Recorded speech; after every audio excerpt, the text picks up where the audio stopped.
ನಮ್ಮ ವಚನ ಸಾಹಿತ್ಯ ಪರಿಷತ್ತಿನ ಕುಂಬಾರ ಶರಣರು ಕುಂಬಾರ ಅಧ್ಯಕ್ಷರು ನಮ್ಮ ಶಿವಪ್ರಕಾಶ್ ಅವರು, ನಮ್ಮ ಮರಿಯವರು ಈಗಾಗಲೇ ನಿಮಗೆಲ್ಲ ಒಂದು ಪ್ರಕಟಣೆ ಹೇಳಿದ್ರು. ತಿಳಿತಿಲ್ರಿ? ತಿಳಿದಿಲ್ಲ? ಹಾ, ಪ್ರಕಟಣೆ ಮಾಡ್ಯಾರ ಮರಿಯ ಸರ್ ಅವರು. ಆಮೇಲೆ ನಮ್ಮ ಸಂತೋಷ್ ಹಡಪದ್ ಬಂದರು, ನಮ್ಮ ಸಣ್ಣ ಸಾಹಿತ್ಯದ ಘಟಕರು, ನಮ್ಮದು ಯುವ ಘಟಕದ ಅಧ್ಯಕ್ಷರು ಪೂಜೆ ಮಾಡ್ಯಾರ. ಅವರು ಮಾಡಿಲ್ರಿ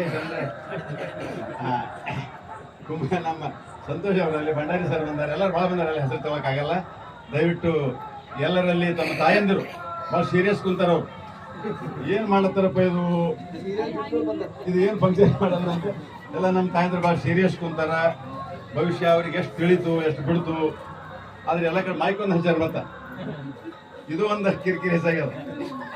ಇರ್ಲಿ ಕಿರಿಕಿರಿ, ಇದು ಜಾತ್ರೆನೇ, ಇದು ಜಾತ್ರೆದಾಗ ಜಾತ್ರೆ ಮಹಾಮನೆ. ಇದು ನಮ್ಮೆಲ್ಲ ಶರಣರು ಬಂದಾರ, ನಮ್ಮ ಹಿರಿಯ ಶರಣರು, ನಮ್ದು ಬೊರಾಳಿ ಶರಣರು ಬಂದಾರ. ಎಲ್ಲ ಶರಣರು ತಪ್ಪಲಾರ್ದಂಗೆ ಹೊಂಟ್ರ ಎಲ್ಲ. ಇದು ಭಾಳ ಖುಷಿ. ಎಲ್ಲ ನಮ್ಮ ಸಮಾಜ ಬಾಂಧವರು, ಎಲ್ಲ ಯುವಕರು, ಶಿಕ್ಷಕರು, ತಾಯಂದಿರು ಎಲ್ಲ ಹೊಂಟ. ನಮ್ಮ ಇವರು ನಮ್ದು ಭಾಳ ತಪ್ಪದಂಗೆ ಬರ್ತಾರೆ. ನಮ್ಮ ಶರಣರು ಮಾತಾಡ್ತಾರೆ. ಮಂಗಲ ತಾಯಿಯವರು ಹೆಸರು ತೋಲಕ್ಕಾಗಲ್ಲ, ದಯವಿಟ್ಟು ಅದಕ್ಕೆ ಕ್ಷಮಿಸಬೇಕು. ಭವಿಷ್ಯ ಕಾರ್ಯಕ್ರಮದ ಸಮಯ ಸನಿಹ ಬರ್ತಾ ಇದೆ. ಅದಕ್ಕೆ ಹೇಳದಲ್ಲ, ಮಾರುತಿ ಗಾಯಕ್ವಾಡ್ ಅವ್ರಿಗೆ ಕಾರ್ಯಕ್ರಮವನ್ನು ಇಟ್ಕೊಂಡು ಅವ್ರಿಗೆ ಹೇಳ್ತೀನಿ. ಮಾರುತಿ ಗಾಯಕ್ವಾಡ್ ಅವರ ಮನೆ ಇವತ್ತು ಮಹಾಮನೆ ಆಯ್ತು ಅಂತ ಹೇಳಿ ನಾನು ತಿಳ್ಕೊಂಡಿದ್ದೀನಿ. ಯಾಕಂದ್ರೆ ಅವ್ರ ಮನ್ಯಾಗ ಇವತ್ತು ನಮ್ಗೆ 4 ಜನ ಮಹನೀಯರು, ಮರೆಯಲಾರದ ಮಹನೀಯರು. ವಿಶ್ವಗುರು ಬಸವಣ್ಣನವರು, ಲಿಂಗೈಕ್ಯ ಲಿಂಗಾನಂದ ಅಪ್ಪಾಜಿಯವರು, ಲಿಂಗೈಕ್ಯ ನುಲಿಯ ಚಂದಯ್ಯನವರು, ನಮ್ಮ ರಾಜೇಂದ್ರ ಮಹಾಸ್ವಾಮಿಗಳು.